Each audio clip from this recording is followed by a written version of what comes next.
Assalamualaikum warahmatullahi wabarakatuh. Perkenalkan, nama saya Ana Yuliana.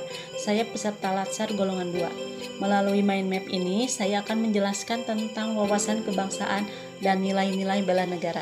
Yang pertama, kita akan membahas tentang wawasan kebangsaan, dimulai dari sejarah pergerakan kebangsaan Indonesia.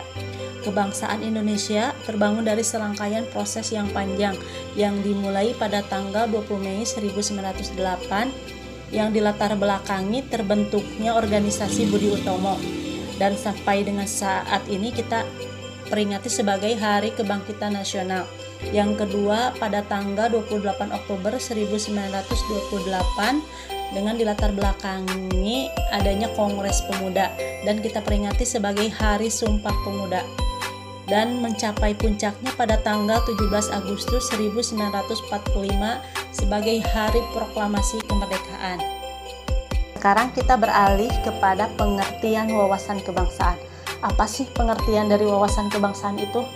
Wawasan kebangsaan adalah cara pandang bangsa Indonesia dalam rangka mengelola kehidupan berbangsa dan bernegara yang dilandasi oleh jati diri bangsa dan kesadaran terhadap sistem nasional yang bersumber dari Pancasila, Undang-Undang 1945, NKRI, Bhinneka Tunggal Ika, guna memecahkan berbagai persoalan yang dihadapi bangsa dan negara demi mencapai masyarakat yang aman, adil, makmur, dan sejahtera. Dari pengertian tadi, terciptalah 4 konsensus dasar berbangsa dan bernegara.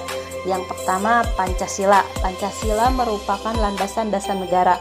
Yang kedua, Undang-Undang 1945 yang dirancang sejak 29 Mei sampai dengan 16 Juli 1945 oleh BPUPKI. Yang ketiga, NKRI. Keberadaan RKRI tidak dapat dipisahkan dari peristiwa proklamasi kemerdekaan pada tanggal 17 Agustus 1945. Karena melalui peristiwa itu Indonesia berhasil mendirikan negara baru sekaligus menyatakan kepada negara lain bahwa sejak saat itu telah ada negara baru, yaitu NKRI. Yang keempat, Bhinneka Tunggal Ika. Berbeda-beda tetapi pada hakikatnya satu. Dalam wawasan kebangsaan sendiri terdapat jati diri bangsa dan identitas NKRI. Terdapat 4 poin penting. Yang pertama, bendera. Bendera negara Indonesia yaitu sang merah putih. Yang kedua, bahasa. Bahasa resmi nasional yang digunakan adalah bahasa Indonesia. Yang ketiga, lambang negara yaitu Garuda Pancasila dengan semboyannya Bhinneka Tunggal Ika. Yang keempat, lagu kebangsaan Negara Kesatuan Republik Indonesia yaitu Indonesia Raya yang diciptakan oleh Wage Rudolf Supratman. Nah teman-teman, setelah kita pelajari tentang wawasan kebangsaan, sekarang mari kita pelajari tentang nilai-nilai bela negara.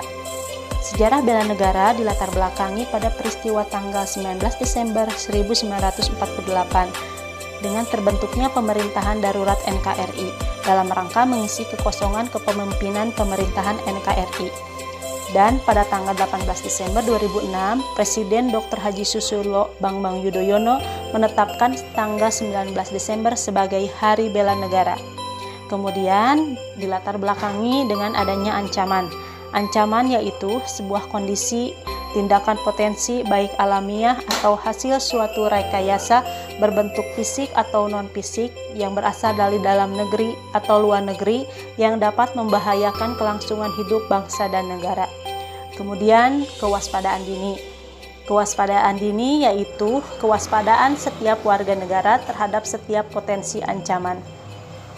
Nah, teman-teman, sampai di situ mengerti pembahasan yang saya sampaikan. Nah, sekarang kita pelajari tentang pengertian dari bela negara. Pengertian dari bela negara yaitu tekad, sikap, dan perilaku serta tindakan warga negara baik secara perseorangan ataupun kolektif dalam menjaga kedaulatan negara. Nah, nilai dasar dari bela negara terdapat 5 poin. Yang pertama, cinta tanah air. Yang kedua, sadar berbangsa dan bernegara. Yang ketiga, setia pada Pancasila sebagai ideologi negara. Yang keempat, rela berkorban untuk bangsa dan negara. Yang kelima, kemampuan awal bela negara. Nah, dari pembahasan yang tadi, apa sih aktualisasi yang bisa kita terapkan di tempat kerja? Yang pertama, melaksanakan tugas secara profesional.